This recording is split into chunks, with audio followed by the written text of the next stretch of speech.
Boleh dengar suara saya? Assalamualaikum. Assalamualaikum pada sahabat-sahabat kita. Waalaikumsalam, seremban jelas. Baik. Okey, baik. Itulah sahabat-sahabat yang masuk. Terima kasih semua sahabat-sahabat. Muhammad Muzammil, Zulhilmi, Muhammad Khairul, terima kasih banyak join. InsyaAllah kita nak mula. Assalamualaikum warahmatullahi wabarakatuh. A'udzu billahi minasyaitonir rajim. Bismillahirrahmanirrahim. Alhamdulillahi rabbil alamin wassalatu wassalamu ala asyrafil anbiya'il mursalin wa ala alihi wa sahbihi ajma'in. Amma ba'd. Alhamdulillah, kita bersyukur kepada Allah Subhanahu wa taala kerana Allah memberikan kita nikmat yang besar, iaitu nikmat iman, nikmat Islam masih lagi berada dalam diri kita. Mudah-mudahan ia kekal sehinggalah kita bertemu dengan Al-Khaliq, ini pencipta kita, Allah Subhanahu wa taala. Baik, sahabat-sahabat FB kita, malam ni insya-Allah kita nak ceritakan dan nak kongsikan satu riwayat hidup daripada salah seorang sahabat Nabi sallallahu alaihi wasallam. Sahabat Nabi ni terlalu ramai. Sebab tu ada riwayat menyebutkan ramainya sahabat Nabi ini 100 sampai 140,000 para sahabat Nabi radhiyallahu anhum ajma'in. Jadi seramai-ramai sahabat-sahabat Nabi ini, semuanya yang ini telah diiktiraf oleh Allah Subhanahu wa taala. Sebab tu sahabat-sahabat Nabi ni dia special. Sahabat-sahabat Nabi ni ada yang telah diiktirafkan, ataupun sahabat-sahabat Nabi ni telah diiktirafkan oleh Allah di dalam Al-Quran, juga diiktiraf oleh Nabi sallallahu alaihi wasallam, iaitu mereka adalah jaminan syurga Allah Subhanahu wa taala. Sebab itu kalau kita lihat dalam ayat dalam surah At-Taubah, tak silap saya, surah At-Taubah ayat ke-100, kata Allah, "Was-sabiqunal awwalun minal muhajirin wal ansar walladzina ittaba'uuhum bi ihsanin radhiyallahu anhum wa radu an." Kata Allah, dan orang-orang yang awal masuk ke dalam Islam daripada kalangan muhajirin, daripada kalangan ansar. Subhanallah. Daripada kalangan muhajirin dan kalangan ansar ni Allah sebut dalam Al-Quran. "Was-sabiqunal awwalun minal muhajirin wal ansar." Ini orang-orang yang muhajirin ialah orang yang berhijrah daripada Mekah ke Madinah. Orang Ansar ialah orang yang membantu orang yang berhijrah, yang duduk di Madinah. Jadi Allah sebutkan dalam Al-Quran, radhiyallahu anhum wa radu an. Allah redha pada mereka dan mereka juga redha pada Allah. Kita ni hidup nak redha Allah saja. Para sahabat Nabi SAW semuanya telah diredai oleh Allah Subhanahu wa taala. Juga dalam surah Ali Imran Allah sebutkan ayat ke-110, kata Allah, "Kuntum khaira ummatin ukhrijat linnas." Ila akhir ayat. Kata Allah, kuntum, kamu ini ialah manusia ataupun umat yang terbaik yang dikeluarkan di tengah-tengah manusia. Khaira ummah, ini sebaik-baik umat yang dikeluarkan di tengah-tengah manusia. Baik, kuntum di sini ataupun kamu di sini merujuk kepada siapa? Mustahil merujuk pada kita, kerana ayat itu turun kita belum dilahirkan. Ayat itu turun di kalangan ataupun ayat itu turun pada zaman Nabi SAW. Dan Allah tujukan kuntum itu ataupun kamu itu adalah merujuk kepada seluruh para sahabat Nabi SAW. Secara khasnya Allah kata kuntum khaira ummah. Kamu ni wahai seluruh para sahabat Nabi ialah sebaik-baik umat, khususnya kepada para sahabat, umumnya baru kepada kita, iaitu umat Nabi Muhammad SAW. Itu iktiraf daripada Allah dalam Al-Quran. Dalam hadis Nabi sebutkan juga, kata Nabi SAW, sebaik-baik umat ialah sebaik-baik manusia, khairun nasi qarni, kata Nabi. Manusia yang terbaik ialah pada kurun aku. Summa ladhina yalunahum, summa ladhina yalunahum. Kemudian satu kurun setelahnya, kemudian satu kurun setelahnya. Menunjukkan bahawa Nabi sebutkan khairun nasi qarni, manusia yang paling terbaik ialah kurun aku. Ini merujuk kepada para sahabat. Para sahabat Nabi SAW. Sebab itu para sahabat, dia punya level, dia punya martabat, dia punya derajat berbeza-beza.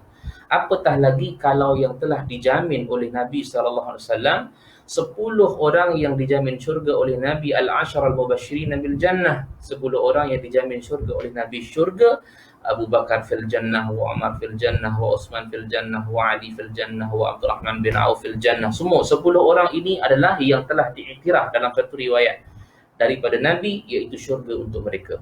Tetapi ada lagi sahabat-sahabat lain yang juga dijamin syurga oleh Nabi SAW dalam riwayat-riwayat yang lain, antaranya Sumayyah, antaranya Yasir, ini suami kepada Sumayyah, antaranya Bilal bin Rabah, dan antara sahabat yang kita ceritakan pada hari ini, sahabat yang kita nak ceritakan pada hari ini juga telah dijamin syurga oleh Nabi SAW, juga telah dijamin syurga oleh Allah Subhanahu Wa Taala yang termaktub di dalam Al-Quran. Siapa dia sahabat yang kita nak bincangkan malam ni? Ialah Sayyiduna Zaid bin Harithah radhiyallahu anhu. Zaid bin Harithah. Baik, kita nak mula kisah Zaid bin Harithah ini, kita tahu dia punya background dia. Kita akan cerita tentang kehidupan kecilnya sampailah dia wafat, dan dia wafat sebelum Nabi wafat. Bermakna kisahnya berada dalam tempoh sirah Nabi SAW. Jadi bila Zaid bin Harithah, dia bermula dengan satu kisah di mana Zaid bin Harithah dia bukan berasal daripada Mekah ataupun dia bukan berasal daripada Madinah. Dia berasal dari satu tempat di Jordan, ataupun Jordan dulu Syam lah, kita panggil Syam. Dan Syam ni besar, bukan Jordan saja. Syam ni ada beberapa negara, ada Jordan, ada Lebanon, ada Syria, ada Palestin. Ini dulu semua Syam ni. Jadi dipanggil sebagai tanah Syam sebab dulu belum ada pecahan-pecahan seperti mana sekarang. Jadi keluarga Zaid bin Harithah ialah berada di negeri Syam, ataupun satu tempat dipanggil sebagai Bani Ma'an. Bani Ma'an ni di Syam lah, di Jordan. Jadi bila mana dalam keadaan mereka berada di sana, mereka berkampung di sana, satu hari ibu kepada Zaid bin Harithah bernama Su'da binti Tha'labah. Su'da binti Tha'labah berkahwin dengan Harithah, dapat Zaid. Jadi Zaid bin Harithah. Jadi mereka berhimpun ataupun mereka berkeluarga di sana ataupun hidup di Syam di sana. Satu hari nak dijadikan cerita. Ceritanya bermula di sinilah, buka kitab Hayatus Sahabah, antaranya bermula dengan kehilangan Zaid bin Harithah ini sewaktu kecil. Sedang mana satu hari Su'da binti Tha'labah dengan Harithah membawa Zaid bin Harithah ini pergi ke satu tempat, satu kampung di Bani Ma'an. Mereka berjalan berombongan untuk nak pergi ziarah kaum keluarga di sana. Dalam perjalanan ke sana, sampailah di Bani Ma'an. Zaman dahulu biasa akan ada peperangan, biasa akan ada pecah masuk dalam kampung untuk ambil harta rampasan, untuk tawanan. Berlaku kepada keluarga Zaid bin Harithah pada malam tersebut.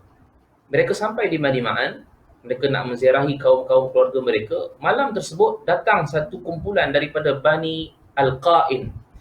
Bani Al-Qa'in ini mereka serang kampung di Bani Ma'an untuk merampas harta-harta, untuk membunuh siapa-siapa saja yang ada ni. Ini biasa, normal, zaman dahulu biasa, macam ni berlaku.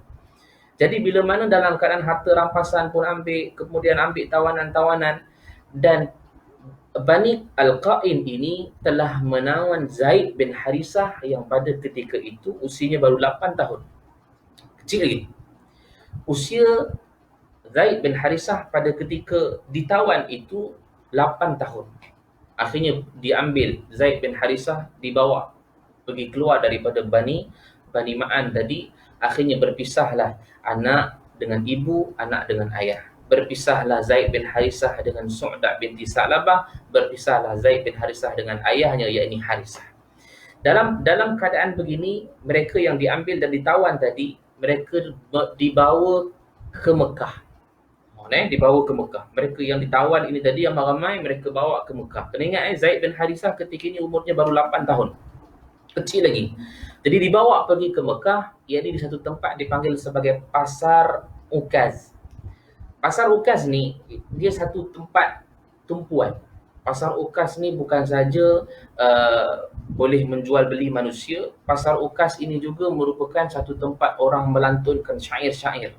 Tu kadang-kadang kita tengok ada orang yang melantunkan syair, ada orang yang berbalas-balas syair, ada orang yang melagukan syair. Antara yang termasyhur pada ketika itu, syair yang paling hebat, iaitulah Hasan bin Sabit. Hasan bin Sabit ni seorang penyair yang sangat hebat, sehingga diberi upah kepada dia daripada kaum kafir Quraisy untuk menuliskan satu syair mencaci Muhammad, itu mencaci Rasulullah.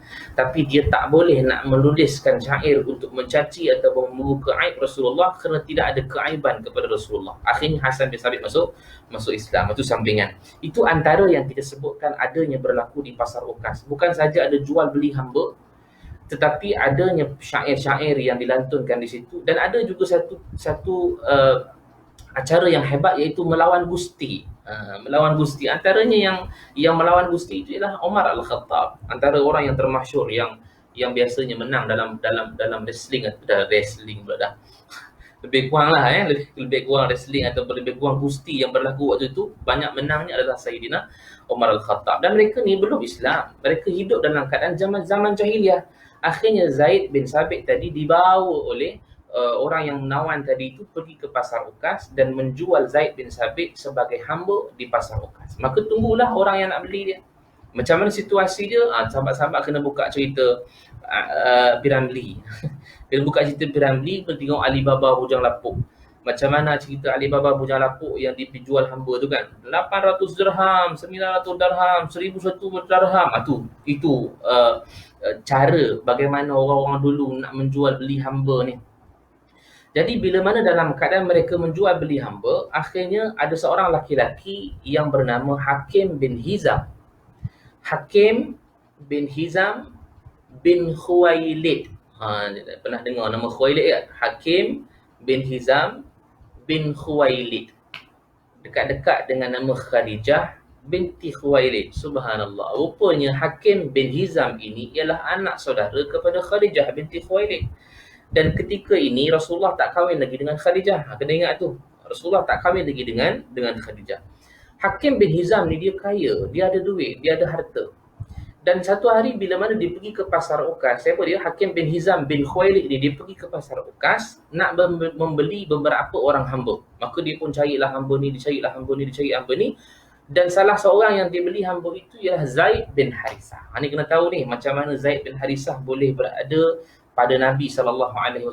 Bukan tiba-tiba Nabi ambil Zaid bin Harisah tu menjadi hamba, tak. Ini sejarah dan permulaannya. Zaid bin Harisah dibeli oleh Hakim bin Hizam bin Khuwailid, iaitu anak buah ataupun anak saudara kepada Khadijah binti Khuwailid. Maka dia pun beli Zaid bin Harisah. Bila dah beli, akhirnya dia nak pergi ke Mekah untuk bertemu dengan mak saudaranya, iaitu Khadijah binti Khuwailid. Bila dah bertemu dengan Khadijah binti Khuwailid, dia bawa sekali hamba-hamba yang ada.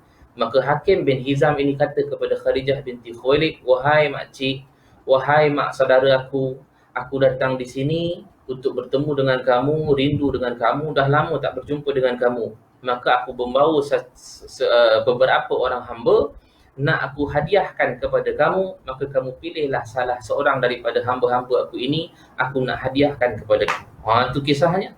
Jadi Khadijah binti Khuwailid ni belum kahwin dengan Nabi lagi. Khadijah binti Khuwailid ni dia pun pergi tengok seorang hamba yang dibawa oleh Hakim bin Hizam ni. Akhirnya dia terpikat dengan Zaid bin Harisah. Bukan terpikat cinta maka terpikat dengan sebab susuk tubuh dia, cerdik dia, kehaibahannya, nak sebut campur Melayu dengan Arab lah. Haibahnya dia ni, maknanya dalam keadaan hebatlah si Zaid bin Harisah ini. Akhirnya dipilih Zaid bin Harisah oleh Khadijah binti Khuwailid. Maka Hakim bin Hizam ni hadiahkan hamba ini kepada Khadijah binti Khuwailid. Maka inilah tuan yang kedua kepada Zaid bin Harisah, iaitu Khadijah binti Khuwailid. Tuan yang pertama tadi siapa? Tuan yang pertama tadi ialah Hakim bin Hizam bin Khuwailid. Tuan yang kedua siapa? Iaitu mak saudara kepada Hakim bin Hizam tadi, iaitu Khadijah binti Khuwailid. Maka Zaid bin Harisah duduklah dengan Khadijah dan menjalankan tugas-tugasnya sebagai hamba kepada Khadijah binti Khuwailid. Baik. Itu yang berlaku. Jadi dalam keadaan telah dijual hamba ataupun telah dijual Zaid bin Harisah kepada Khadijah binti Khuwailid, saya nak bawa balik kepada kampung Bani Ma'an tadi ni. Dalam masa yang sama, bapa dan mak kepada Zaid bin Harisah masih hidup. Harisah masih hidup, siapa tadi? Su'da' bin Sa'labah masih lagi hidup. Mereka bukan duduk diam, mereka mencari-cari di mana Zaid bin Harisah berada. Setiap hari minta, setiap hari merayu pada Tuhan, setiap hari melantunkan syair-syair. Mereka orang dulu ni kalau ada benda yang tak ada benda yang tak senang, mereka melantunkan syair. Itu semua yang berlaku pada zaman-zaman dahulu. Sebab tu syair hebat. Sebab tu zaman Rasulullah ialah zaman dipanggil zaman syair. Sebab itu zaman syair ini Allah Subhanahu Wa Taala memberikan mukjizat kepada Nabi ialah Al-Quran untuk melawan penyair-penyair yang hebat. Sebab setiap Nabi dan Rasul ni diberikan mukjizat pada satu kaum yang mengikut pada keistimewaan pada satu kaum itu. Jadi contohnya kalau Nabi Musa alaihi salam, Allah berikan mukjizat kepadanya tongkat yang bertukar menjadi ular. Pada zaman Nabi Musa berlakunya tukang sihir yang hebat-hebat.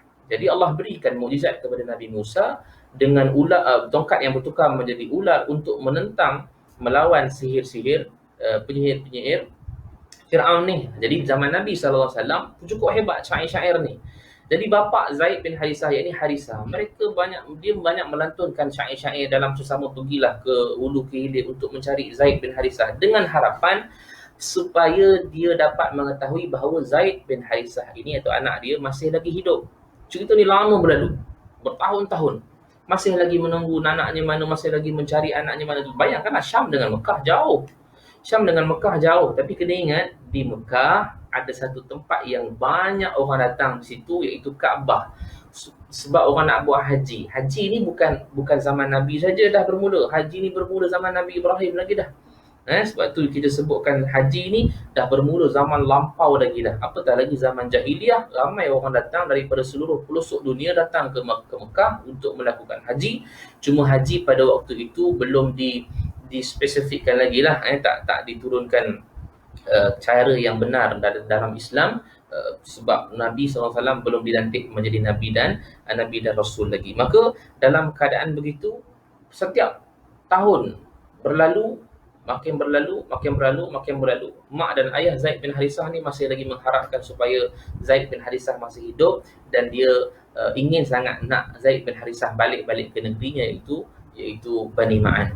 Dalam masa yang sama, Zaid bin Harisah ialah hamba kepada Khadijah binti Khuwailid, sehinggalah dapat berita bahawa Nabi SAW berkahwin dengan Khadijah binti Khuwailid. Ini ceritanya.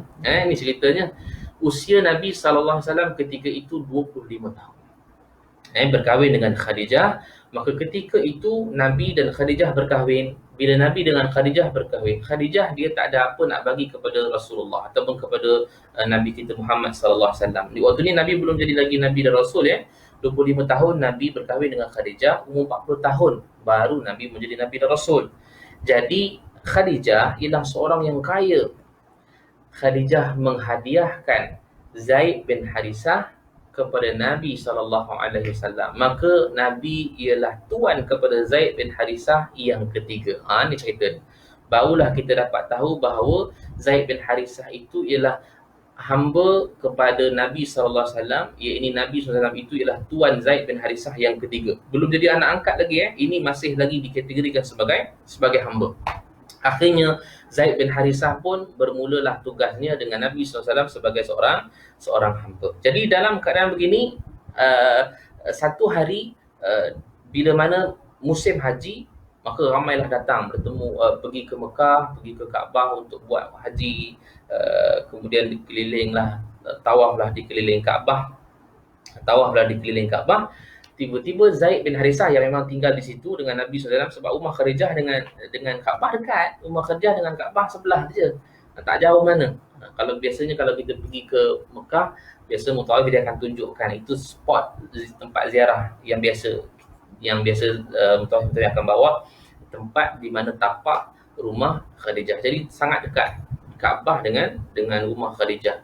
Jadi bila mana musim haji, berapa tahun ni, maksudnya dah beberapa tahun, kaum-kaum yang berasal di satu tempat yang sama kampung dengan Zaid bin Harisah, yakni Bani Ma'an, mereka pun pergi buat haji, pergi ke Mekah untuk buat haji.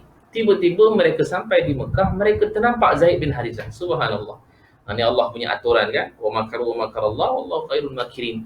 Merancang, Allah juga merancang, tapi perancangan Allah itu lebih baik, lebih sempurna, lebih terurus. Allah nak rancangkan supaya bertemu balik saudara-saudara sekampung dengan Zaid bin Harisah ni, jumpa Zaid bin Harisah di Kaabah ataupun di Mekah. Jadi bila mana dah diceritakan, tanya khabar macam mana, sihat bagaimana ayahnya, macam mana maknya, macam mana, semua sihat lagi, ada lagi.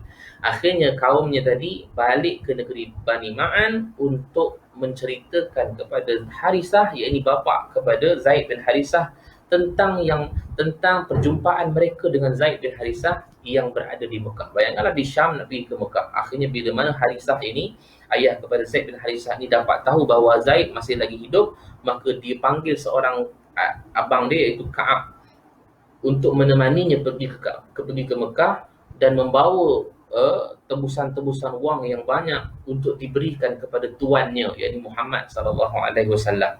Kononnya macam inilah, bapaknya tadi bawakan harta-harta yang dia ada, semua yang harta-harta yang dia ada banyak, untuk dibawa ke Mekah untuk diberikan kepada Muhammad, iaitu tuan kepada Zaid bin Harisah, supaya dimerdekakan. Itu tujuan asalnya. Maka ringkaskan cerita, maka sampailah Harisah dan juga pakcik Zaid bin Harisah ini kepada Nabi SAW. Orang kenalkanlah Muhammad ni gini. Okay, sampai. Bila mana Nabi SAW dipertemukan dengan Harisah ini, bapa kepada Zaid bin Harisah, maka kata Harisah, dia kata, wahai tuan, adakah tuan ini Muhammad? Dia kata, saya Muhammad. Dia kata, aku datang membawa wang yang banyak, wang tebusan yang banyak, untuk aku membebaskan anak aku. Untuk aku membebaskan anak aku. Kata Nabi SAW, siapa yang kamu maksudkan ini? Maknanya dia tak tahu lagi yang itu adalah ayah kepada Zaid bin Harisah. Nabi ni tak tahu lagi yang itu ayah kepada Zaid bin Harisah. Kata Harisah, yang aku maksudkan ini ialah hamba kamu, iaitu Zaid bin Harisah. Dia adalah anak aku. Jadi aku bawakan harta ini banyak untuk aku tebus anak aku, supaya aku boleh bawa balik ke Syam. Jadi kata Nabi SAW, tengok Nabi bijak, Nabi baik, Nabi pemurah, Nabi tak macam orang lain. Nabi kata begini, baiklah, kalau begitu kamu simpan harta kamu ini, wang tebusan kamu ini, kita panggil Zaid bin Harisah datang, kemudian kalaulah dia pilih kamu, iaitu pilih ayah dia, ataupun pilih kamulah Harisah ni, kamu balik dengan harta-harta kamu, aku tak mau. Tapi kalau dia pilih aku tak hasut dia pun suruh dia pilih aku. Maksud dia makna apa? Ini hamba aku punya, maknanya aku tak hasut dia pun suruh dia duduk dengan aku. Makna tidak ada kepentingan apa pun. Panggil dia, kalau dia datang, ini Zaid bin Harisah datang untuk pilih kamu, maknanya kamu bawalah balik dia dengan bawa balik harta-harta kamu, aku tak mau. Tapi kalau dia pilih aku, bermakna dia memang nak duduk dengan aku. Akhirnya panggillah Zaid bin Harisah, jumpa dengan Nabi, jumpa dengan ayahnya. Kata Nabi SAW, wahai Zaid, yang ini siapa? Nabi tunjukkan kepada dua orang, iaitu ayahnya dengan pakcik dia. Kata Zaid bin Harisah, wahai tuan, yang ini ialah ayah aku, Harisah, yang ini ialah pakcik aku, Ka'ab. Baik, sekarang ini kamu pilih untuk memilih balik bersama ayah kamu atau mau duduk dengan aku, kata Nabi SAW. Jadi sebab dah lama tak jumpa, ayahnya rasa rindu. Zaid bin Harisah pun rindu dengan ayahnya, mustahil tak rindu. Tapi dalam keadaan bila mana ayahnya tanya, wahai Zaid, jom kita balik, kata Zaid bin Harisah, tidak wahai ayahku, aku secara spontan terus Zaid bin Harisah kata apa? Aku nak duduk bersama dengan tuan ini, iaitu Muhammad bin Abdullah. Subhanallah, terkejut ayah dia. Harisah ni dia terkejut. Pasal apa terkejut? Pasal kata Harisah ni, wailah, celakalah engkau. Kau sanggup memilih dia semata-mata kau nak menjadi seorang hamba, sedangkan kau boleh dimerdekakan. Bila hamba dimerdekakan, ini satu pengiktirafan yang besar tau. Maknanya kalau orang ni dimerdekakan, itu satu pengiktirafan yang besar, lepas dia bebas kan. Tapi Zaid ni tak mau. Zaid ni bila mana disuruh pilih ayahnya ke dengan Nabi, Zaid kata aku nak pilih untuk hidup dengan Muhammad. Bapa dia kata, celakalah engkau, sanggup engkau memilih untuk hidup dalam keadaan hamba, sedangkan merdeka itu lebih baik buat kamu. Kata Zaid bin Harisah, aku merasakan sesuatu daripada Muhammad ini ada sesuatu yang lain. Tuan kena ingat waktu ni Nabi belum jadi Nabi dan Rasul, belum lagi menjadi Nabi dan Rasul. Tapi sebab dah berlaku begini, akhirnya bila Nabi SAW dengar saja Zaid bin Harisah dan ayahnya bersembang begitu, akhirnya Nabi SAW menarik tangan Zaid bin Harisah pergi ke Hijr Ismail. Hijr Ismail tahu Hijr Ismail ni Kaabah, Hijr Ismail yang lengkung tu. Itu Hijr Ismail. Nabi berdiri situ. Kemudian Nabi umumkan kepada seluruh orang-orang Quraisy. Dia kata, wahai seluruh manusia, dengarlah sekarang ini. Aku nak mewar-warkan satu pengumuman bahawa aku merdekakan Zaid bin Harisah. Apa yang diwarisi oleh aku juga diwarisi oleh Zaid bin Harisah. Maknanya, ketahuilah Zaid bin Harisah ini telah menjadi anak aku. Nabi war-warkan kepada seluruh orang Quraisy. Dengarlah mana seluruh orang Quraisy dengar. Bila mana Nabi sebut begitu, barulah Harisah atau ayah kepada Zaid ini merasa lega. Kerana telah dibebaskan, telah dimerdekakan. Kata Harisah, tak apalah, kamu duduk di sini dengan Muhammad, aku balik ke Syam. Maknanya menunjukkan bahawa telah selamatlah, redalah Harisah ini membiarkan Zaid bin Harisah duduk bersama-sama dengan Nabi kita Muhammad SAW. Tapi keadaan dah bertukar dah. Kenapa bertukar? Kerana sebelum ini Zaid bin Harisah menjadi hamba, tetapi setelah daripada Nabi war-warkan kemerdekaan Zaid bin Harisah, dia telah berubah menjadi anak kepada Nabi kita SAW.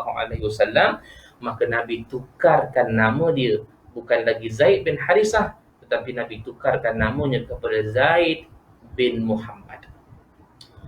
Mana power lah Zaid ni. Zaid bin Muhammad, mana power lah. Mana satu benda yang sangat power, Zaid bin Muhammad. Jadi Zaid anak kepada Nabi kita. Zaid anak kepada Rasul kita, iaitu Muhammad SAW. Cuma benda ni belum lagi, wahyu belum turun. Sebab ada perintah daripada Allah nanti akan turun ayat bila mana Allah sebutkan dalam surah Al-Ahzab ayat yang kelima, kata Allah, ud'uuhum li'abaihim. Ni saya cerita terus apa.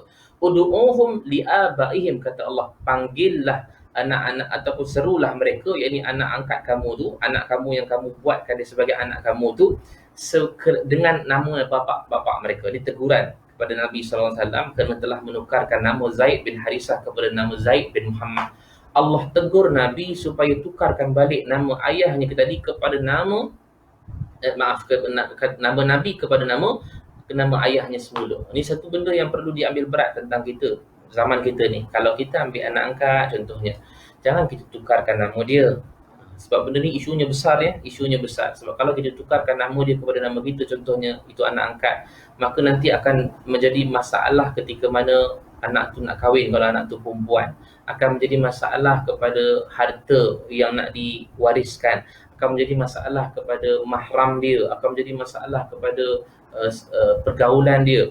Ini satu benda yang mesti dijelaskan. Kalaulah kita ambil anak angkat, kita kena jelaskan. Sebab daripada sinilah nanti akan munculnya hukum anak angkat itu. Jadi bila mana Nabi tukarkan nama Zaid bin Harisah, dan saat ini ulama bahaskan tentang hebatnya Zaid bin Harisah ni. Nabi meletakkan nama Zaid bin Harisah kepada nama Zaid bin Muhammad, Allah tak bagi. Maknanya satu benda yang istimewa Zaid dapat, Zaid digabungkan dengan nama Muhammad dapat, tapi Allah cabut nama Muhammad itu, Allah suruh letak nama Harisah. Tapi tuan-tuan tahu, Allah gantikan nama Zaid itu dengan lebih baik lagi. Apa dia? Nama Zaid termaktub di dalam Al-Quran. Seorang saja sahabat Nabi yang Allah sebut dalam Al-Quran. Jadi kita baca insya-Allah nama dia di dalam Al-Quran. Surah Al-Ahzab juga. Hari ini kita banyak bermain dengan surah Al-Ahzab. Bukan yang tu bukan ayat 33, 303 tu, bukan. Tapi dalam surah yang sama, surah Al-Ahzab, cerita banyak tentang Zaid bin Harisah ni. Nanti kita akan ceritakan. Dalam surah Al-Ahzab termaktub nama Zaid dalam Al-Quran. Allah cabut nama Muhammad kepada Zaid bin Muhammad, Allah cabut Muhammad, Allah gantikan nama Zaid itu dengan lebih baik, lebih mulia, iaitu Allah letakkan satu saja nama sahabat di dalam Al-Quran. Subhanallah. Hebat Zaid ini. Pasal apa? Pasal sampai kiamat orang sebut nama Zaid. Zaid ini diletakkan dalam Al-Quran. Itu kalam Allah. Itu hebat tu. Subhanallah. Kita tak mampulah tuan. Tak ada seorang sahabat Nabi pun yang cerita yang ada namanya di dalam Al-Quran, melainkan Zaid saja. Ini boleh buat teka-teki lah. Teka-teki ke anak ke, teka-teki ke isteri ke. Tanya mereka, siapa nama sahabat Nabi SAW yang Allah sebut dalam Al-Quran? Bagilah hadiah kan. coki-coki ke apa ke kan gulu-gulu coklat, coki-coki ke apa ke, bagilah hadiah. Sebab bagi kita teka-teki bab-bab macam ni dia seronok sikit. Lama-lama dia akan ingat. Okey, baik, balik pada cerita kita Zaid bin Harithah. Subhanallah, masa laju lah, setengah jam lah kita live. Jadi bila mana Nabi SAW ataupun Zaid bin Harithah ini telah memilih Nabi SAW, maka dia pun hidup dengan Nabi SAW. Baik. Dalam tempoh Nabi SAW hidup dengan Nabi SAW hidup dengan Zaid bin Harithah, sampailah ketika umur Nabi SAW 40 tahun. Ini kita makruf dan kita tahu bahawa bila mana Nabi SAW umur 40 tahun, maka dia dilantik menjadi Nabi dan Rasul. Maka bila mana Nabi telah turun daripada Gua Hira dan telah menerima wahyu daripada Jibril, maka telah menerima wahyu. Okey kan semua? Minta maaf, tersangkut, minta maaf. Okey, masuk dulu. Tengah syok cerita terpadam pula. Subhanallah. Kita sampai mana tadi? Subhanallah, lupalah. Kita sampai mana tadi Ustaz boleh tolong, Syahri Hakim, Ustaz boleh tolong jelaskan tak ada yang kata meninggal sebab obat ni mati syahid. Okey, nanti kita buat satu lagi video. Masya, kita tengah cerita pasal Zaid bin Harithah. Tengah syok cerita tadi tu terpadam pula. Last dengar dekat umum anak angkat je. Kalau start clear. Tadi tersangkut. Okey, mana tadi kita? Subhanallah. Anak angkat. Oh, okey. Okey. Kita sampai tadi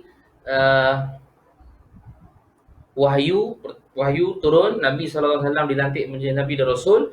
Kemudian Nabi balik, kemudian Nabi dakwah, kemudian Nabi dakwah kepada yang terdekat. Antara yang awal masuk dalam Islam, Khadijah binti Khuwailid, Abu Bakar As-Siddiq, kemudian Ali bin Abi Talib, kemudian Zaid bin Harithah, kemudian Ummu Aiman. Ini semua antara yang awal masuk ke dalam Islam. Kemudian bila Nabi SAW berdakwah secara terang-terangan, apa lagi yang berlaku? Kita sebut tadi kan, umur 40 tahun, sampailah umur 53 tahun, Nabi duduk di Mekah berdakwah. Dalam tempoh ni apa yang berlaku? Dalam tempoh ini kita sebutkan tadi Zaid bin Harithah berkahwin dengan Ummu Aiman. Siapa dia Ummu Aiman tadi? Ummu Aiman ialah hamba kepada Aminah binti Abdul Wahab. Aminah binti Abdul Wahab ini ialah ibu kepada Nabi SAW.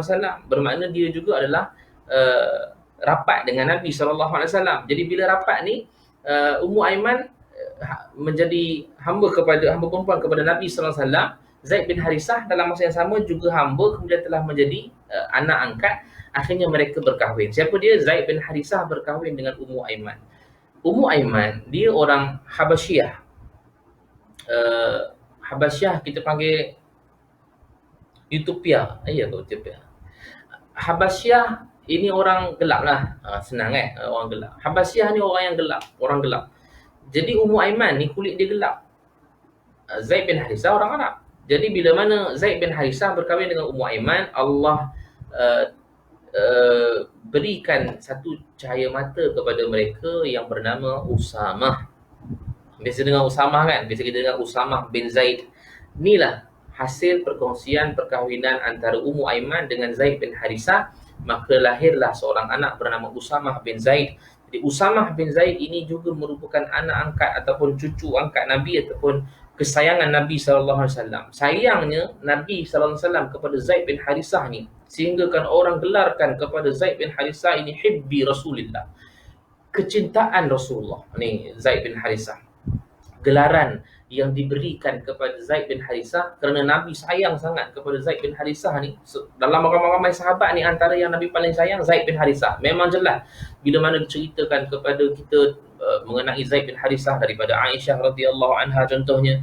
Kata Aisyah, satu hari bila Zaid bin Harithah balik ke rumah ataupun datang ke rumah Nabi SAW, Nabi SAW ketika itu tidak berpakaian, bermakna pakai izar saja, kain saja, tutup aurat lah. Dengan kerinduan yang ada pada Nabi SAW, rindu kepada Zaid bin Harithah, Nabi tu buka pintu dan peluk Zaid bin Harithah. Sebab terlalu sayangnya Nabi SAW kepada Zaid bin Harithah ni. Subhanallah. Sampai sayang Nabi SAW dengan Zaid bin Harisah ni sebagai seorang ayah dengan anak dah. Sampai tahap begitu. Sebab itulah dia digelarkan sebagai hibbi Rasulillah.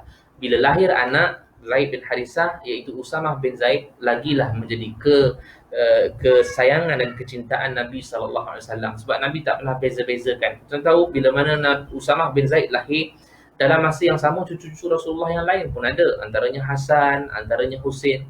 Pernah juga diriwayatkan satu hari Usamah bin Zaid ni diikut kulit mak dia, kulit Habasyah ataupun kulit Habsyi, kulit gelap. Jadi Usamah bin Zaid ni kulit dia gelap. Dia tak ikut kulit bapa, dia ikut kulit mak. Jadi Usamah bin Zaid ni kulit dia gelap sebab dia ikut kulit mak yang asal daripada Habasyah.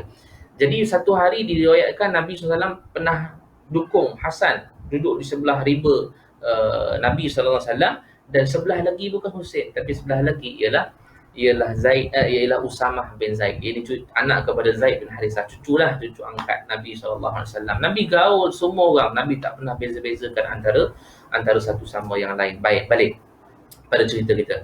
Jadi bila mana perkongsian antara Zaid bin Harisah dengan Ummu Aiman, maka lahirlah seorang anak bernama Usamah bin Zaid. Jadi dalam tempoh 13 tahun Nabi duduk di Mekah, Zaid bin Harisah masih lagi menjadi anak kesayangan Nabi SAW. Ini anak angkat. Apa lagi yang berlaku pada ketika ini ni? Ni yang selalunya kita akan dengar ketika mana masuk saja bulan Rajab, peristiwa Isra' Mi'raj berlaku, biasanya perkara ni akan diceritakan. Apa dia? Dakwah Nabi di Taif. Dakwah Nabi di Taif. Ketika ni 10 tahun dah kenabian Nabi SAW. Bermakna usia Nabi waktu ni dah 50 tahun dah. Dah umur 50 tahun dah. Jadi dalam keadaan Nabi SAW nak pergi berdakwah ke Taif, ketika itu yang ikut Nabi SAW yang jadi peneman Nabi ialah siapa? Ialah Zaid bin Harisah. Ini anak angkat Nabi SAW. Zaid bin Harisah ikut Nabi pergi ke Taif. Nabi pergi ke Taif bukan hari itu pergi, hari itu balik. Tak. Nabi duduk berhari-hari. Ada riwayat mengatakan 7 hari. Ada riwayat mengatakan 10 hari.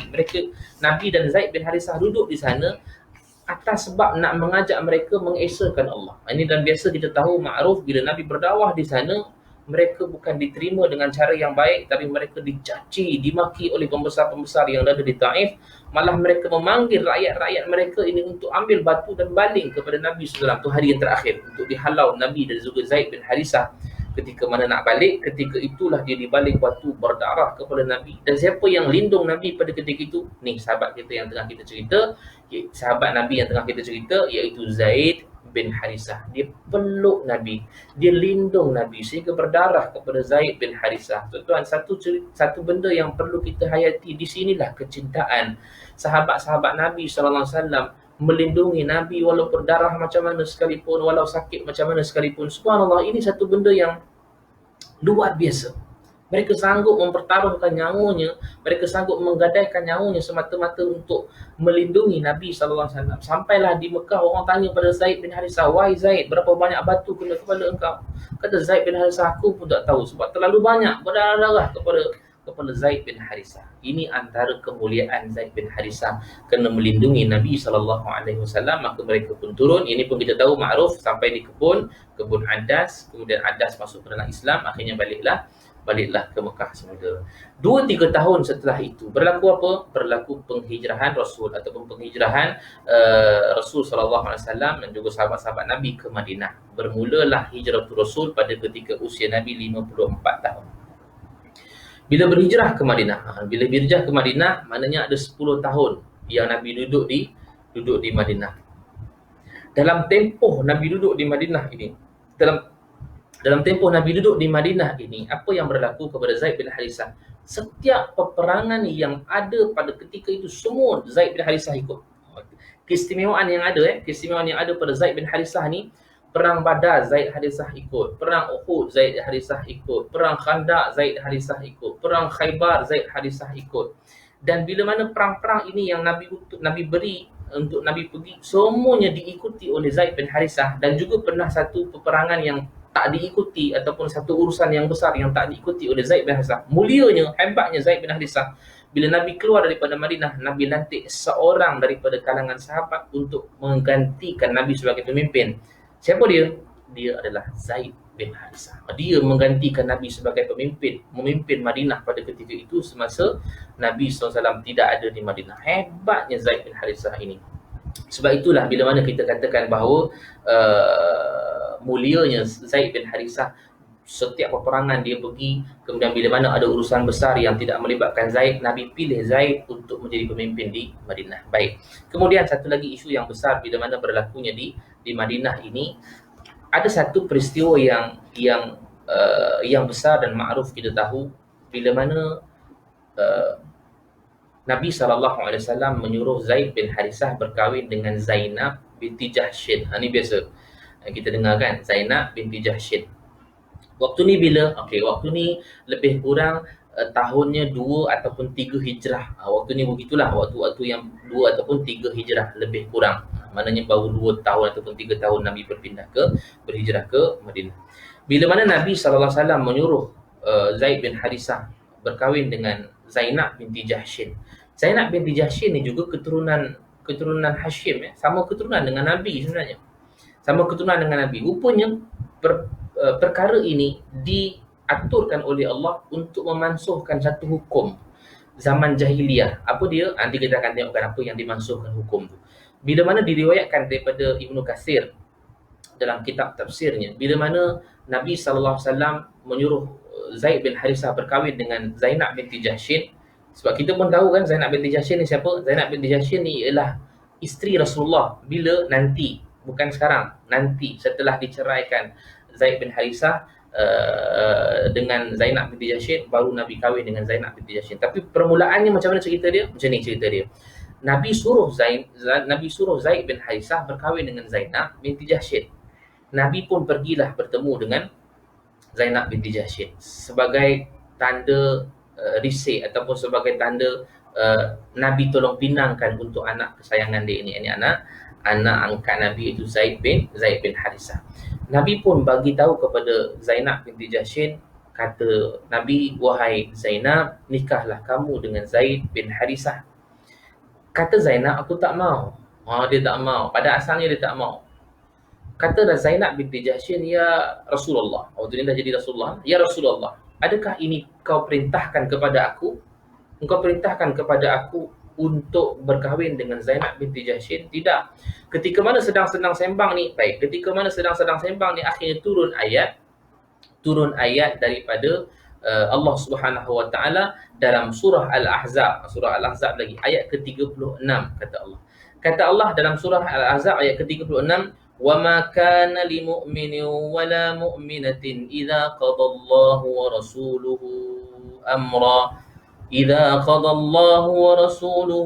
أَمْرًا أَنْ يَكُونَ لَهُمُ الْخِيَرَةُ مِنْ أَمْرِهِمْ وَمَنْ يَعْصِ اللَّهَ وَرَسُولَهُ فَقَدْ ضَلَّ ضَلَالًا مُبِينًا. Ayat ini turun ketika mana perbincangan Nabi dengan Zainab binti Jahshin berlangsung. Turun ayat ini kata Allah, dan tidaklah sepatutnya bagi orang-orang beriman laki-laki dan bagi orang-orang beriman perempuan, bila mana telah sampainya ketetapan daripada Allah, mereka boleh pilih-pilih nak buat ke tak nak buat. Rupanya ayat ini turun, kata Ibnu Katsir dalam kitab tafsirnya, ayat ini turun berpunca daripada kisah Zainab binti Jahshin. Bila Nabi suruh Zainab binti Jahshin kahwin dengan Zaid bin Harithah, dia tak mau. Akhirnya turun ayat ini dan kata Allah, wa may ya'sillaha wa rasulahu, siapa yang bermaksiat kepada Allah, siapa yang melakukan dosa pada Allah dan Rasulnya, maka sebenarnya dia telah sesat dengan kesesatan yang nyata. Bila turun ayat ini, Zainab binti Jahshin terbuka hatinya untuk menerima Zaid bin Harithah menjadi suami. Akhirnya berkahwinlah Zaid bin Harithah dengan Zainab binti Jahshin menjadi suami isteri. Sayangnya perlangsungan pernikahan mereka ini hanya berlangsung selama lebih kurang setahun sahaja. Sebab tidak ada keseronokan, kecintaan yang ada pada diri mereka itu, mereka tak boleh meneruskan perkahwinan. Dan kita pun tahu ini sebenarnya perancangan Allah, sebab nak memansuhkan satu tabiat ataupun satu mereka punya mereka punya amalan-amalan mereka semasa jahiliyah dulu. Jadi ini sebab berlakunya perkara ini. Maka bila mana 1 tahun ataupun 1 tahun lebih tidak ada keseronokan, sebab tu kata Syekh Mutawalli Sya'rawi dalam kitabnya Zaujatun Nabi SAW wa Alu Bait, dalam kitabnya mereka menyebutkan kerana tidak ada litaskunu ilaiha, tidak ada perasaan sakinah, tidak ada perasaan tenang. Wa ja'ala bainakum mawaddatan wa rahmah, tidak ada perasaan belas kasihan, tidak ada perasaan kasih sayang pada mereka ini. Akhirnya Zaid bin Harisah bertemu dengan Nabi sallallahu alaihi wasallam, memberitahu kepada Nabi bahawa dia rasa tak senang dah duduk dengan dengan Zainab binti Jahsy. Dia tak ada rasa cinta dengan Zainab binti Jahsy. Tapi Nabi pesan kepada Zaid bin Harisah. Kata Nabi SAW, tahanlah kamu, jangan ceraikan dia dulu. Lebih kurang itulah, tahanlah kamu, jangan ceraikan dia dulu. Wattaqillah, dan bertakwalah kamu kepada Allah. Takwalah kamu kepada Allah Subhanahu Wa Taala. Sebab tu bila mana dalam keadaan Nabi pesan begitu, Nabi balik. Bila Zaid bin Harisah balik dalam keadaan dia masih lagi tidak tidak ada rasa kecintaan kepada Zainab binti Jahsy. Akhirnya pada ketika ini turunlah ayat. Ni turun ayat surah Al-Ahzab juga, ayat ke-37. Akhirnya turunlah ayat bila mana Allah Subhanahu Wa Taala memerintahkan Nabi untuk berkahwin dengan Zainab binti Jahsy setelah mana Zaid bin Harisah menceraikan isterinya Zainab binti Jahsy. Surah Al-Ahzab ayat ke-37. Dan di sinilah termaktubnya nama Zaidun ataupun nama Zaid bin Harisah yang terdapat di dalam Al-Quran. Kata Allah, wa iz taqulu lilladzi an'ama Allahu alaihi, dan ketika mana kamu mengatakan kepada orang yang Allah beri nikmat kepadanya. Ini dalam kitab tafsir menyebutkan Al-Hafiz dalam kitab tafsir Ibnu Katsir rahimahullahu taala menyebutkan, wa iz taqulu lilladzi an'ama Allahu alaihi, bila mana kamu mengatakan kepada orang-orang yang Allah telah beri nikmat kepadanya. Ni antara yang disebutkan oleh ulama-ulama tafsir, nikmat yang diberikan kepada Zaid bin Harisah. Ni ayat ni ditujukan kepada Zaid bin Harisah. Nikmat yang Allah bagi kepada Zaid bin Harisah apa dia? Islam dan iman. Inilah terbukti bahawa mereka ataupun Zaid bin Harisah itu ialah ahli syurga yang telah diiktiraf oleh Allah Subhanahu Wa Taala. Kata Allah, wa iz taqulu lilladzi an'ama Allahu alaihi, dan ketika mana kamu mengatakan kepada orang yang Allah bagi nikmat kepadanya, yakni Zaid bin Harisah, kamu kata pada dia, wa an'amta alaihi, dan kamu juga memberi nikmat kepadanya, yakni nikmat kebebasan. Tadi kan Nabi merdekakan dia, bebas, itu satu nikmat. Jadi bila mana Nabi SAW berkata kepada dia, amsik alaika zawjak, Nabi kata apa tadi pada Zaid bin Harisah? Tahan oleh kamu akan isteri kamu, jangan ceraikan dulu. Wattaqillah, kan Allah sebut ni dalam Al-Quran ni, Allah sebut, kamu sebut pada dia dua perkara, jangan kamu ceraikan isteri kamu lagi, iaitu Zainab binti Jahsy, dan bertakwalah kamu kepada Allah. Cerita tu Allah sebut kat dalam Al-Quran. Sebab apa? Ketika itu Allah nak buatkan satu perubahan. Allah kata lagi, wa tukhfi fi nafsika mallahu mubdihi. Kata Allah, yang kamu sembunyikan dalam diri kamu apa yang telah Allah perintahkan kepada kamu. Ini Allah telah nyatakan kepada kamu. Rupanya Nabi SAW ni dah tahu bahawa Allah nak memerintahkan supaya Nabi berkahwin dengan Zainab binti Jahsy. Wa takhshan nas, yang mana kamu takut kepada manusia. Sebab apa? Zaman jahiliah ni, kita cerita ni, zaman jahiliah mereka tidak membenarkan ayah berkahwin dengan anak angkat. Tak boleh. Hukumnya haram. Zaman jahiliah. Zaman jahiliah. Jadi Allah nak buatkan bahawa hukum yang dilakukan pada amalan-amalan jahiliah itu terbatal dengan peristiwa ini. Sebab zaman jahiliah anak angkat dianggap sebagai anak betul, tak boleh kahwin.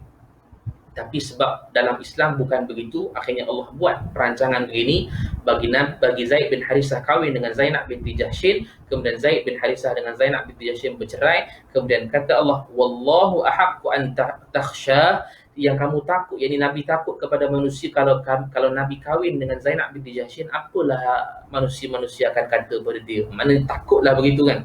Sebab tu ulama dia ada mengatakan, kalaulah Nabi nak sembunyikan ayat, Nabi akan sembunyikan ayat ini. Sebab benda ni satu benda yang mengaibkan Nabi, ataupun satu benda yang boleh menjatuhkan maruah Nabi.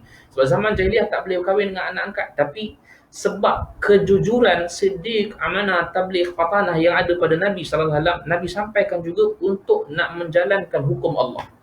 Kata Allah Subhanahu Wa Taala, yang mana kamu berkata kepada Zaid bin Harisah, tahan oleh kamu dengan isteri kamu, jangan cerai, dan takwalah kamu kepada Allah, yang pada masa sama kamu simpan apa yang telah dinyatakan oleh Allah, yang mana kamu tak nak cakap pada Zaid bin Harisah. Sebab Nabi ni takkan cakap lah pada Zaid bin Harisah, tak, rasa hormatlah, takkan Nabi nak suruh Zaid bin Harisah ceraikan Zainab.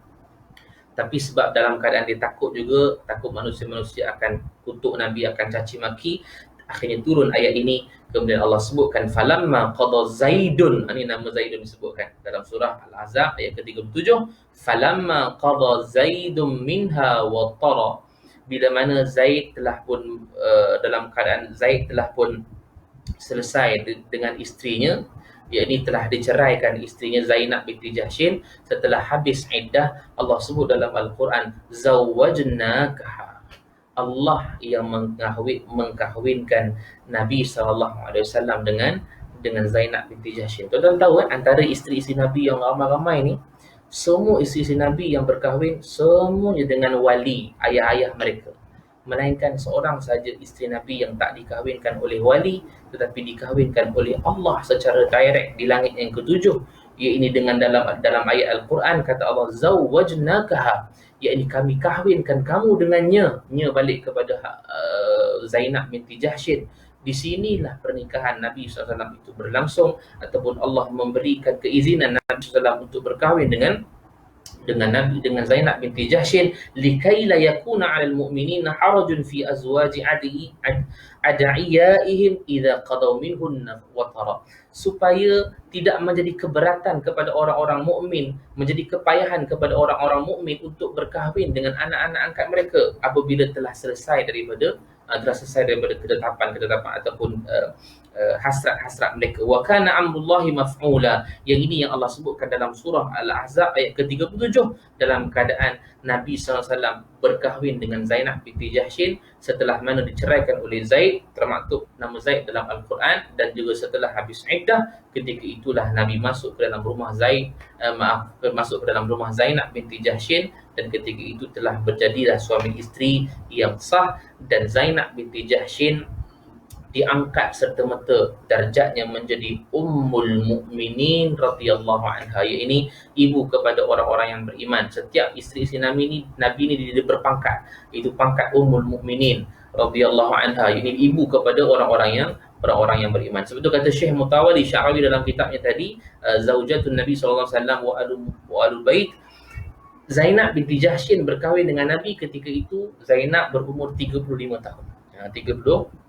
35 tahun. Panjanglah cerita tu. Akhirnya nak sebutkan tentang Zaid bin Harisah tadi, itulah peristiwa yang berlaku ketika mana di Madinah, yang peristiwa besar berlaku dalam keadaan terputusnya ataupun mansuhnya amalan-amalan jahiliyah pada zaman dahulu, untuk tidak diharamkan berkahwin dengan anak angkat, tapi Islam membenarkan kita berkahwin dengan anak angkat. Sebab itu tidak ada apa-apa hukum dengan anak angkat. Sebab anak angkat ini seperti bukan mahram kita. Jadi kalau sebut saja anak angkat tak boleh salam, sebut saja anak angkat tak boleh ikhtilat, tak boleh duduk berdoaan, sebut saja anak angkat batal wuduk bila sentuh dia yang bukan mahram. Jadi ini satu benda yang perlu kita tahu. Islam menetapkan hukum ini untuk membezakan hukum-hukum jahiliyah pada zaman-zaman dahulu. Maka berlakulah perkahwinan Nabi SAW dengan Zainab binti Jahsyin.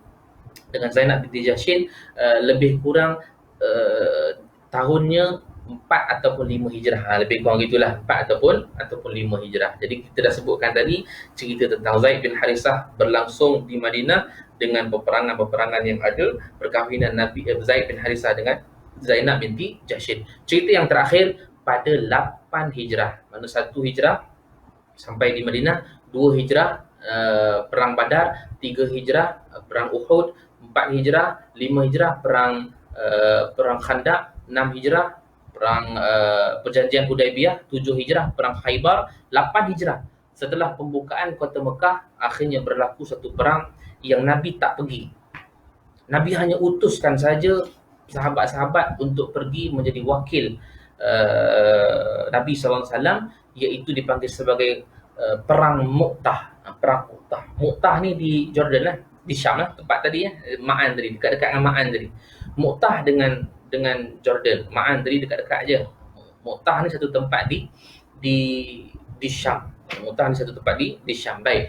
Jadi Nabi SAW tak pergi perang ni.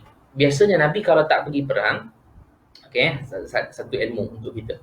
Biasanya kalau Nabi tak pergi perang, dia tak panggil ghazwah. Kalau perang yang biasanya kalau bahasa Arab, perang yang Nabi turut serta dia panggil ghazwah. Ghazwatul Badar, Ghazwatul Uhud, Ghazwatul Khaybar. Ini semua yang Nabi turut serta dipanggil ghazwah. Yang Nabi tak pergi, dia panggil sariyah. Dipanggil sariyah. Bila dengar perkataan sariyah, itu perang juga, tapi perang tu Nabi tak turut serta. Nabi hantar wakil saja untuk berperang. Tetapi perang Mu'tah ni, dia tak panggil sariyah, dia panggil ghazwah juga. Ghazwatul Mu'tah dia panggil. Ghazwah Mu'tah ini, walaupun Nabi tak pergi, kenapa ulama kata kenapa dia panggil ghazwah? Kerana Nabi tengok secara live. Maknanya Nabi tahu apa yang berlaku ketika mana perang Mu'tah tu berlangsung. Nabi tahu. Sebab tu dia juga dipanggil sebagai ghazwah, dia tak panggil sariyah. Walaupun Nabi tak pergi, tetapi dia tetap juga dipanggil sebagai ghazwah sebab Nabi tengok perkara itu berlaku. Nabi diberikan wahyu oleh Allah melalui Jibril. Nabi cerita satu persatu apa berlaku. Baik. Sebelum peperangan itu berlaku, Nabi perintahkan anak kesayangannya iaitu Zaid bin Harisah, anak angkatnya ni, Zaid bin Harisah menjadi pemimpin ataupun menjadi ketua tentera kepada seluruh sahabat-sahabat ketika itu, seramai berapa ribu? Seramai 3,000 tentera yang dipimpin oleh Zaid bin Harisah untuk pergi ke Mu'tah. Tapi Nabi tak berhenti sebut kat situ. Nabi kata kalau Zaid bin Harisah syahid, perang ataupun panji ini akan digantikan, ketua ini akan digantikan oleh Ja'far bin Abi Talib. Dan Nabi katakan sekiranya Ja'far juga mati syahid, maka yang menggantikan Ja'far ialah Abdullah bin Rawahah. Subhanallah, Nabi seolah-olah tahu dah apa yang akan berlaku. Dan kata Nabi, kalaulah Abdullah bin Rawahah juga syahid, maka lantiklah orang-orang yang kamu rasakan layak untuk menjadi pemimpin. Kata orang munafik, ketika itu mereka tahu dah bahawa semua yang Nabi sebutkan nama-namanya tadi itu akan mati syahid. Orang munafik tahu dah. Maknanya seolah-olah orang munafik ni yakin dengan Nabi, cuma mereka ni ada hati mereka ni pelik, hati mereka ni kotor. Mereka tak nak beriman kepada Nabi SAW. Tapi mereka tahu apa yang Nabi sebutkan itu betul. Apa yang disebutkan oleh Nabi, Zaid bin Harisah kalau syahid, dia digantikan dengan Ja'far bin Abi Talib. Ja'far bin Abi Talib syahid, maka ganti dengan Abdullah bin Rawahah. Maka mereka pun bergeraklah, dihantar oleh Nabi SAW untuk menuju ke Mu'tah, ini ke Jordan ataupun Syam. Seramai 3,000 tentera sampai di sana. Bila sampai di sana, tak sampai di Mu'tah tapi di Ma'an. Mereka berehat 2 hari di Ma'an. Mereka dapat berita bahawa tentera Hercules, waktu ni Hercules lah yang ada dekat sana ni. Hercules ni telah pun ada seramai 200,000 tentera yang ada. Mereka hantar 200,000 tentera nak menentang dengan 3,000 tentera. Secara logiknya takkan boleh menang. Sehingga mereka duduk di Ma'an, mereka berbincang. Antara yang bincang ni Zaid bin Harisah, Abdullah bin Rawahah, Ja'far bin Abi Talib. Mereka bincang. Mereka mengatakan bahawa kita tulis surat kepada Nabi, bagi tahu kepada Nabi berapa ramai tentera-tentera musuh supaya Nabi boleh hantar tentera-tentera yang banyak untuk kepada kita boleh menentang. Tiba-tiba Abdullah bin Rawahah ni bangun, bangkit. Dia kata, wahai sekalian manusia. Ini kata-kata semangatlah yang diberikan kepada seluruh para sahabat yang ada. Dia kata, wahai sekalian manusia, wallahi, demi Allah, bukankah kita datang di sini untuk mati syahid? Sebab tu kena, bila mana perang ni, dia kena ada seorang yang boleh berpidato untuk menaikkan semangat. Jadi yang berpidato waktu ni ialah Abdullah bin Rawahah. Dia berpidato. Dia kata, wallahi, bukankah kita datang di sini untuk mati syahid? Kita bukan berperang kerana ramainya musuh, tapi kita berperang kerana nak menegakkan agama Islam. Kita ada 2 pilihan saja. Sama ada kita mati di sini ataupun kita balik, kita mati syahid di sini ataupun kita balik dengan kemenangan. Ayuh semua. Ini kata-kata Abdullah bin Rawahah. Subhanallah, kalau kita dengar pun, kalau kita dengar telinga kita ni, kita rasa semangat kita nak pergi berperang. Jadi Abdullah bin Rawahah telah bagi semangat kepada 3,000 para sahabat ini untuk pergi perang. Akhirnya langsung berlakulah peperangan yang dipanggil Perang Mu'tah. 3,000 tentera bertempur dengan 200,000 tentera musuh. Jadi dalam peperangan ini berlangsung, yang mana Zaid bin Harisah yang pegang panji untuk nak berperang. Akhirnya Zaid bin Harisah dibunuh habis. Riwayat Zaid bin Harisah ini terputus dekat sini ketika mana perang Mu'tah itu berlangsung. Zaid bin Harisah yang sedang pegang panji berperang, akhirnya dia ditikam, akhirnya dia dibunuh oleh pihak musuh. Panji yang jatuh tadi diambil oleh Ja'far bin Abi Talib. Ja'far bin Abi Talib ni sepupu Nabi, ini anak kepada Abu Talib, abang kepada Ali bin Abi Talib. Ja'far bin Abi Talib pegang panji, kemudian dia berperang. Akhirnya Ja'far bin Abi Talib juga mati syahid, terbunuh. Tangan terputus, tangan kanan terputus, kaki hampir semua terputus. Sebab itu Nabi gelarkan dia, Nabi bagi tahu bahawa Ja'far ini di syurga besok dia akan dapat sayap oleh Allah Subhanahu Wa Taala, sebab tangannya terputus digantikan dengan sayap. Sebab itu Ja'far digelarkan sebagai Ja'far At-Tayyar, Ja'far yang ada kebak. Ja'far yang syahid kemudian diambil panji itu dan digantikan dengan yang disebutkan oleh Nabi tadi, ialah Abdullah bin Rawahah. Abdullah bin Rawahah tadi yang semangat bagi pidato, ambil, kemudian dia berperang. Akhirnya Abdullah bin Rawahah juga mati syahid. Benarlah janji Nabi yang Nabi sebutkan tadi, bila Zaid syahid ganti dengan Ja'far, bila Ja'far syahid ganti dengan Abdullah bin Rawahah. Seolah-olah Nabi tahu dah perkara ini berlaku. Subhanallah, bila mana Abdullah bin Rawahah meninggal ataupun syahid ketika itu, tidak ada orang yang boleh mengambil keputusan siapa yang lebih layak menjadi pemimpin pada ketika itu. Tuan-tuan, bila mana mereka nak memilih siapa yang ada untuk menjadi pemimpin, akhirnya seorang sahabat Nabi ni bangun, bernama Sabit ibn Arqam. Sabit ibn Arqam ni dia berdiri di atas tempat yang tinggi. Dia kata, aku akan menantik siapa saja di kalangan kamu yang layak untuk menjadi pemimpin. Ramai orang kata, kamulah wahai Sabit, kamulah layak. Tidak, aku akan pilih seseorang yang menjadikan pemimpin sebagai pengganti kepada Abdullah bin Rawahah, iaitulah kami akan mengangkat Khalid bin Al-Walid. Tuan-tuan tahu Khalid Al-Walid ni baru masuk Islam. Khalid Al-Walid ni selepas pembukaan Kota Mekah dia masuk. Sebelum pembukaan Kota Mekah, masa pembukaan Kota Mekah tu dia dah masuk Islam dah. Maknanya dia baru masuk Islam, Khalid Al-Walid ni. Bila Khalid Al-Walid ni ialah satu satu watak yang hebat dalam peperangan. Sebab tu dia juga digelarkan oleh Nabi Saifun min suyufillah, pedang daripada pedang-pedang Allah. Sebab tu nama dia Saifullah, sebab tu nama dia pedang Allah. Hebat ni Khalid Al-Walid ni. Jadi bila Khalid Al-Walid ni dilantik menjadi pemimpin, telah sepakat semua orang terima, akhirnya Khalid menggunakan strategi kepakarannya dalam peperangan. Dia telah buatkan suatu bentuk yang tak boleh dipikir oleh musuh, iaitu pihak sebelah kanan ni Islam, sebelah sana musuh, sebelah kanan kata Khalid pergi ke kiri, sebelah kiri pergi sebelah kanan. Mereka bergerak macam tu. Akhirnya perkara itu telah mengelirukan pihak musuh di sana, yang mereka sangkakan sedikit tadi telah menjadi ramai. Ini semua adalah bantuan daripada Allah Subhanahu Wa Taala, dan ketika itulah Islam menang dalam peperangan Mu'tah. Tuan-tuan tahu bila mana perkara itu berlangsung, rupanya Nabi telah tahu. Nabi sebut seorang demi seorang. Tengah perang di Mu'tah, ketika di Madinah, Nabi sebut seorang-seorang pada sahabat. Zaid telah pun syahid.